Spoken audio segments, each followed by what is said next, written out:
तो क्या हाल चाल। देखो यार, आ चुके एक और नई वीडियो के साथ। और भाई मतलब वही एनर्जी है तुम्हारे भाई में, और तुम में वही एनर्जी होनी चाहिए, क्योंकि हम कर रहे हैं मोमेंट्स बुक को खत्म। ठीक है, अब देखो यार, आज हम करने वाले हैं चैप्टर नंबर 6, जो कि है वेदरिंग द स्टॉर्म इन अरसामा। देखो इसमें क्या था, सबसे पहले तुम्हारे को बताता हूँ इस सीरीज में क्या हो रहा है। इसमें ऐसा हो रहा है, तुम्हारे को रिवीजन कराया जा रहा है, और अगर तुमने स्कूल में ये चैप्टर पढ़ा होगा तो तुम्हारे को ईजी हो जाएगा कि तुमने क्या क्या पढ़ा था और रिकॉल करने के लिए।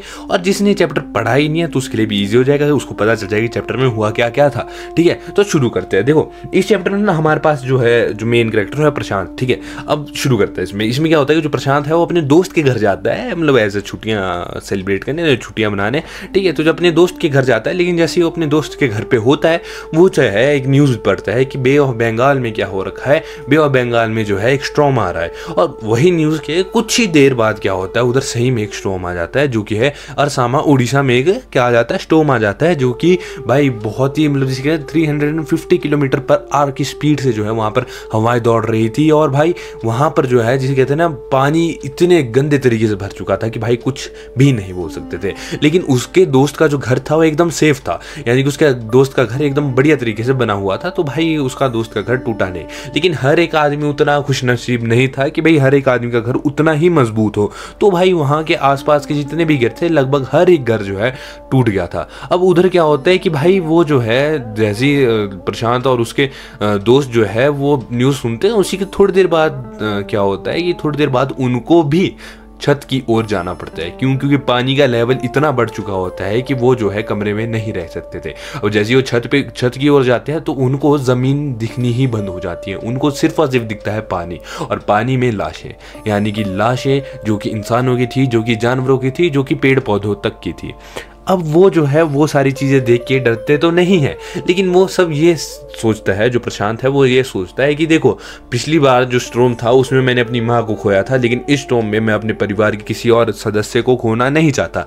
इसलिए वो अपने दोस्त के साथ जो है अपने होम टाउन, अपने घर वापिस जाने की ठान लेता है। अब जैसे ही अपने दोस्त के साथ वापिस जाने की ठानता है तो उसका कोई एक जानने वाला जो है रास्ते में मिल जाता है। अब वो जो है उसको भी अपने साथ ले चलता है, और भाई क्या होता है कि उनके पास एक डंडा होता है, और उस डंडे से वो जो है क्या करते हैं, रास्ते को लोकेट कर रहे होते हैं कि भाई आगे रास्ता भी है या नहीं। और उस डंडे के सहारे जो है वो अपने गांव की ओर जाते हैं, लेकिन उस डंडे के सहारे चलते हुए उनको एक ट्रॉमेटाइजिंग वाला सिस्टम हो जाता है। क्यों? क्योंकि देखो यार, वो ना सही बोलूँ तो पानी से ज़्यादा लाशें देख रहे थे, जो कि पानी के ऊपर फ्लोट कर रही थी। अब वो सारी चीज़ें देखते हुए वो क्या करते हैं, अपने गांव पहुंचते हैं, और जैसे ही पहुंचते हैं तो देखते हैं कि भाई गांव में कोई भी एक ऐसा घर नहीं है जो भाई सीधा खड़ा हो, हर एक घर टूट चुका है। इवन तक प्रशांत का खुद का घर भी टूट गया था, उनके घर के ऊपर तो पेड़ तक गिर चुका था। अब उसके घर में कोई था नहीं।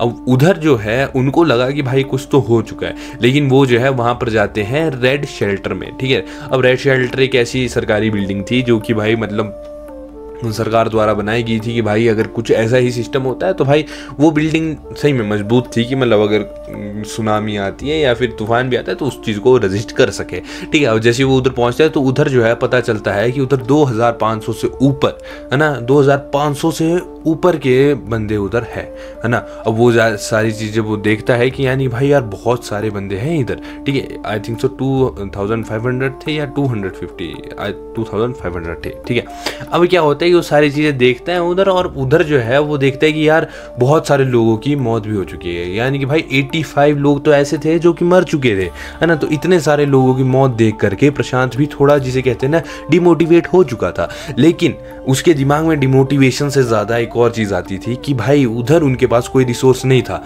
वो जो है उधर कुछ खा नहीं सकते थे। इवन तक कि प्रशांत जब अपने दोस्त के घर में था तो उसने 2 या 3 दिन का सर्वाइवल सिर्फ और सिर्फ नारियल से किया था, यानी कि ग्रीन कोकोनट से उसने 2 या 3 दिन का सर्वाइवल किया था। अब हर एक आदमी को भूख थी लगी हुई, तो जो उनका भूख का सहारा था वो सिर्फ और सिर्फ मिलिट्री हेलीकॉप्टर था। लेकिन मिलिट्री हेलीकॉप्टर भी टाइम टू टाइम नहीं आ पा रहा था, जिसकी वजह से उनको मुश्किल से 1 या 2 दिन में सिर्फ एक बारी खाना मिल रहा था। तो प्रशांत सोचता है कि ये चीज़ तो भाई खराब है, तो वो उधर के जितने भी छोटे बच्चे थे उनको बोलता है कि ऐसा करो कि अपने पेट पे मिट्टी लगाकर अपने पेट पे के ऊपर प्लेट रख के सो जाओ।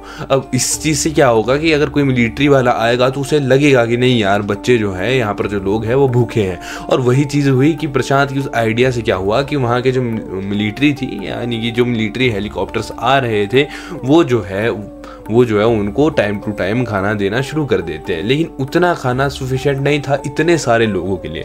तो प्रशांत क्या करता है, वो अपनी हिम्मत जुटाता है और 2-3 जेंट्स यानी 2-3 मर्द लोग को अपने साथ ले जाता है और क्या करता है, वहाँ से किसी मर्चेंट के पास जाता है और वहाँ से जो है चावल की बोरी ले आता है, चावल के कट्टे ले आता है। और भाई चावल देखो यार बड़ी मशक्क़त के बाद मिले थे, तो भाई चावल जैसे ही वो लाता है तो भाई जो भी आदमी था ना उनमें से किसी ने भी ये चीज़ ध्यान नहीं दी कि भाई चावल कैसे हैं, चावल अच्छे हैं, बुरे हैं, सड़े हैं, गले हैं। नहीं, वो इतने भूखे हो चुके थे, जस्ट उनके प्लेट में चावल आया और उन्होंने खाना शुरू कर दिया। लेकिन वो चीज़ भी ज़्यादा दिनों तक नहीं चली। अब उनका जो मेन था फूड सोर्स वो क्या था, वो बन चुका था हमारा जो मिलिट्री वाले भेज रहे थे, ठीक है। अब लगभग हफ्ते से ऊपर जो है उधर पानी ठहरा हुआ था, तो भाई वहाँ पर जो है चीज़ जो है क्या हो चुकी थी, खराब हो चुकी थी। अब वो सारी चीज़ें अगर खराब हो चुकी है तो उस चीज़ को संभालने के लिए क्या करता है प्रशांत क्या करता है कि देखो जो भी बच्चे हैं उनको वो क्रिकेट कैंप शुरू करवा देता है, यानी कि ताकि बच्चों का मन जो है कोई और जगह लगे, ठीक है। अब धीरे धीरे जो पानी है वो भी सारा हट जाता है। अब पानी तो हट गया, लेकिन भाई अभी तक किसी आदमी के पास कोई घर नहीं था, यानी कि उन लोगों को अभी भी उसी शेल्टर में जो है क्या करना पड़ता, सरवाइव करना पड़ता। अब उसी शेल्टर में अगर वो सभी लोग जो है सरवाइव कर रहे हैं तो भाई सभी को मिल बांट के सारा काम करना पड़ता।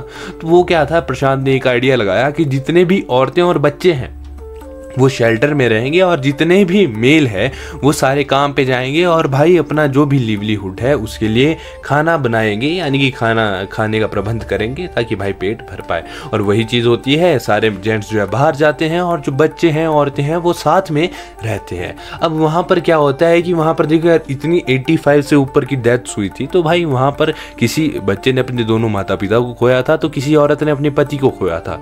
तो उस पॉइंट से हमारे को क्या पता चलता था कि भाई वहाँ पर ऑर्फन्स भी हो चुके थे और क्या हो चुके, विडोज भी हो चुके थे। ऑर्फन वो बच्चे होते हैं जो अनाथ होते हैं, विडोज वो होती है जिनका कोई पति नहीं होता है, ठीक है, विधवा होती है। अब उनके लिए क्या होता है कि हमारा जो प्रशांत है वो देखता है कि एक एनजीओ आया है जो कि बोल रहा है कि भाई ऑर्फन्स के लिए हम एक अलग इंस्टीट्यूट खोलेंगे और एक विडोज के लिए अलग खोलेंगे, ताकि जो है उन दोनों को क्या हो, उन दोनों को एक अच्छा जो है आगे फ्यूचर मिल पाए। लेकिन प्रशांत उस चीज़ के लिए मना कर देता है कि ऐसा मत करो, उन दोनों के लिए एक ही खोल दो। क्योंकि अगर बच्चे जो है ऑर्फन्स जो है उन वीडियोज़ के साथ रहेंगे तो उनको माँ का प्यार भी मिल जाएगा और वो जो वीडियोज़ हैं उनका मन भी लगा रहेगा। और इसी के साथ अपना चैप्टर भी खत्म हो जाता है। इस चैप्टर में ज़्यादा ऐसा कुछ था नहीं, इसमें मेनली हमारे को जो वो बाढ़ आई, सुनामी आई थी, उसके बारे में, सुनामी भी नहीं मतलब जिसे कहते हैं स्ट्रॉम्स आए थे, ठीक है, तूफान आया था, उसके बारे में जो है हमने पढ़ा। और भाई बस यहीं पर हमारा चैप्टर खत्म हो जाता है। अगर तुम्हारे को भाई वीडियोज़ अच्छी लग रही है, जेन्युइन लग रही है, तो भाई सब्सक्राइब कर दो, जो सफ़ेद सब्सक्राइब का बटन है उसको दबा दो, और भाई अपने दोस्तों को शेयर करना तो कर दो, जिसने सारे साल कुछ नहीं पढ़ा भाई उसको एटलीस्ट पता चले कि हो क्या रहा है। और मिलेंगे भाई नेक्स्ट वीडियो में, तब तक के लिए जय माता दी। और एक और बात भाई, मैं कोई भी एक्सटर्नल सब्जेक्ट को इतना डिटेल में नहीं पढ़ा रहा, मैं उसमें मेन टॉपिक्स कराऊंगा और भाई जिसे बोलते हैं ना कंसेप्ट क्लियरिंग, वो मैं करवाऊंगा। तो मिलेंगे नेक्स्ट वीडियो में, तब तक के लिए जय माता दी।